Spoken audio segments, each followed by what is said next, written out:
Hi. All right, I'm Simon. Listen, let's go over the 4 steps to emotional preparation. Now, I've made this even simpler so people can understand. It's very, very, very, very simple. We're doing 4 steps. Now, there's all kinds of variations, but you can do variations to these steps because there's intricacies. We're dealing with emotion. We're not dealing with something that's just purely logical. We're dealing with something that's emotional. So we're dealing with a whole bunch of amazing factors in acting when we're dealing with emotions. So the first thing we want to do with emotional preparation is we want to determine and decide the overall emotion or the emotional ballpark that we're looking to do. So this is step 1. Step 1 is to determine the overall ballpark.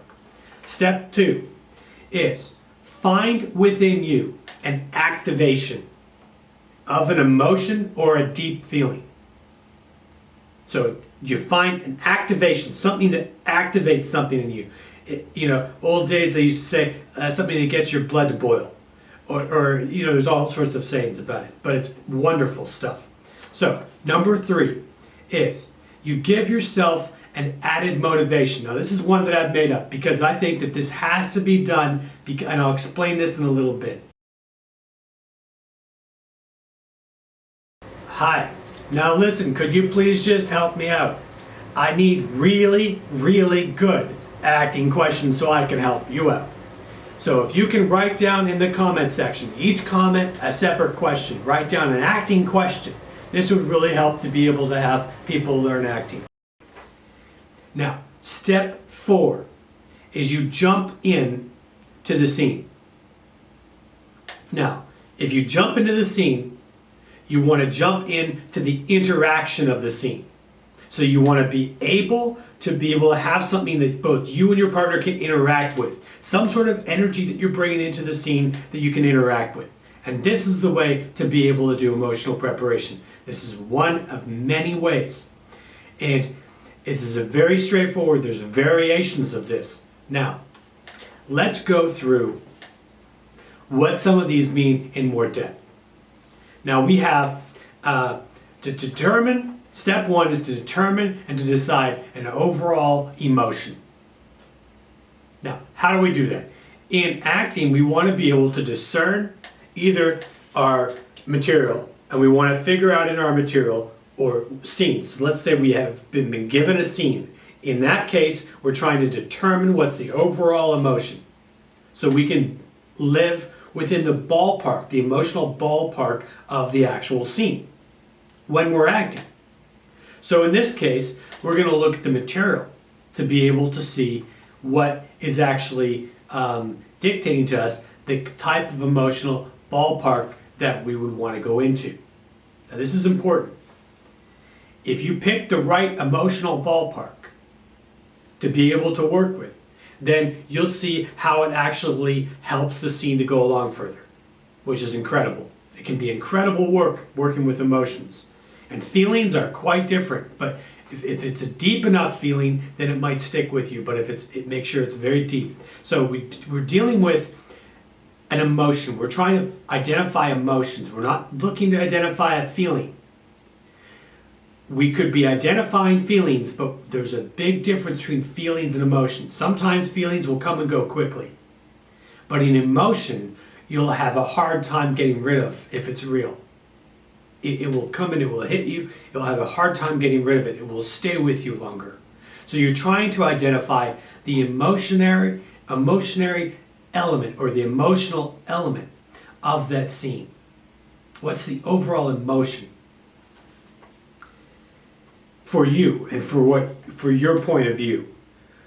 Okay, so number 2, step 2 of steps to emotional preparation. 4 steps.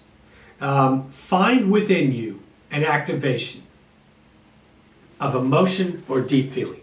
Now, it's an activation. It has to do something to be able to wake you up emotionally. Now, at first, the reality is I've seen well over 20,000 exercises in acting. And the reality of that Um, you know, it's crazy how many exercises I've seen, but the reality or taught. I've been involved in this for a very long time. You want to identify something that's an emotion. Now, learn the difference between a feeling and an emotion.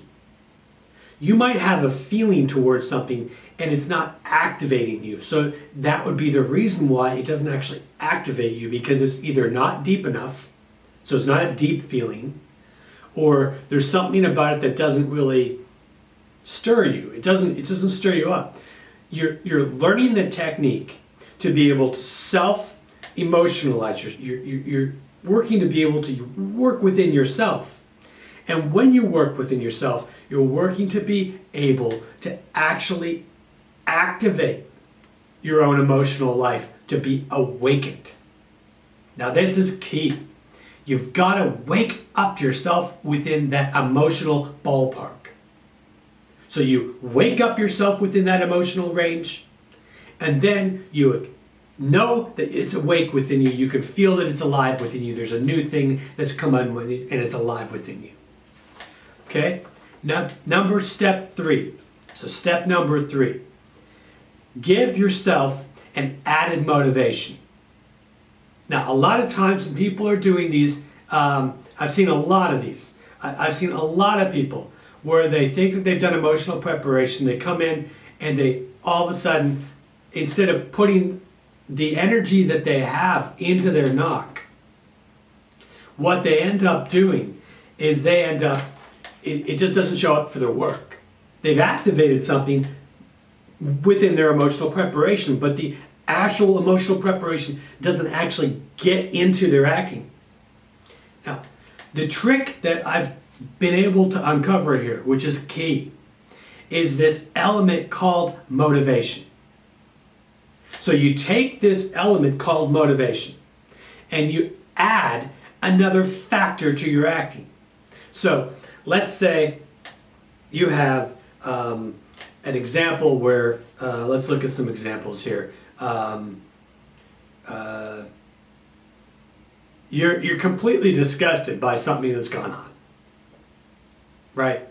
And the emotional ballpark is disgust.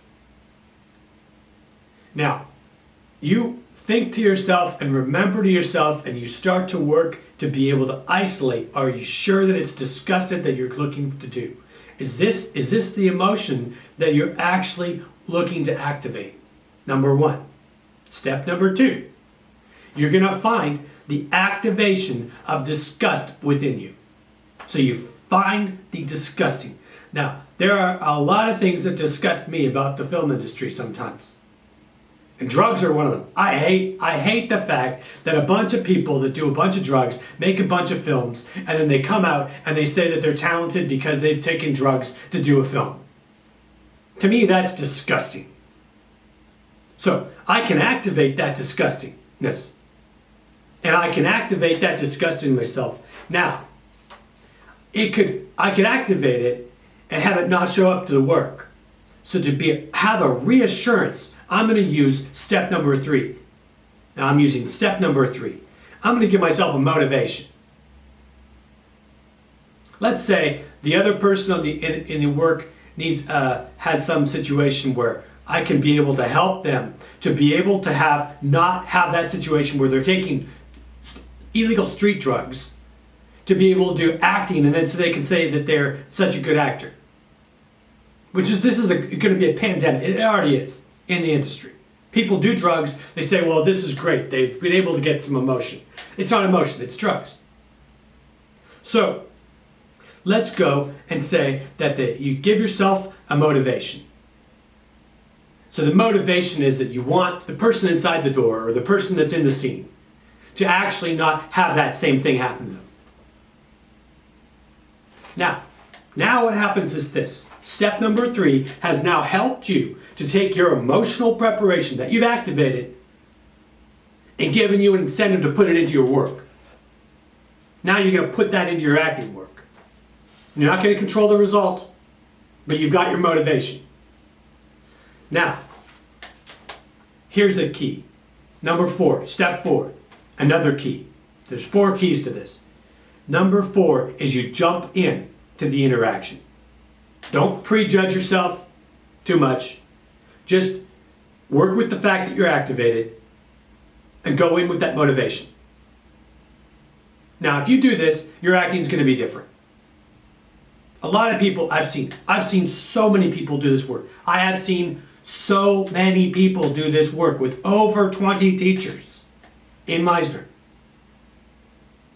When I say over, I have no idea what the number. I have to sit down and write them out. I used to see teachers learning this work before they became teachers in Meisner. So I respect everyone's opinion. I know that there's so many differences in humanity. I think it's fantastic. I think that's something to study. Including, I appreciate the very different teachers' ideas and their ideas of how they express themselves. And what works for them doesn't work for someone else. And this is key. I'm not teaching this or showing you this or talking about this to try and say this is the only way to do it. This is such a flexible, step-by-step instruction to emotional preparation. So, we're looking to jump in to the interaction of the scene. Now, if you're a really intense person, first of all, you want to bring that into the scene. You probably want to bring it into the interaction with the other person. That's probably the case. But if you find out that you're blowing the other person away every single time you do the scene, you might want to be able to go and work with a way that you don't quite scare your partner with intensity.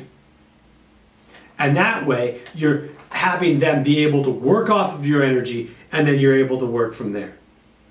Because you want to be able to make it interactive. You want to be able to include your emotional preparation in your acting work. Hi, now listen, could you please just help me out? I need really, really good acting questions so I can help you out. Now, there's a long time that this situation has been taught. The emotional preparation is only for the first moment. I so respect the fact that people believe that. And I hope that people will appreciate that I have a different opinion. Emotional preparation is for the first moment, but it affects all of the acting scene. If you put it in, it might come out through interaction. If you put the work into the emotional preparation of stimulating those different areas emotionally, that emotion might come out in the acting. If you don't stimulate it, if you don't warm it up, it may not show up in your acting. So, although emotional preparation is for the first moment, it's also to work to be able to activate emotion so that your partner has something that's living. They have a living thing that they can go real-time moment to real-time moment in the acting. And that's acting. Acting is doing. Acting is interacting. And emotional preparation is the being side of acting. And that's why I have this very good opinion, very, very good opinion that acting is being and then it's doing. So, if you would, boop the like button. That's what it's called now, booping the like button. And the thing is comment. Give me comments. Ask me really good acting questions. And I'll answer your I'll answer your acting questions. I've got a lot of experience in acting.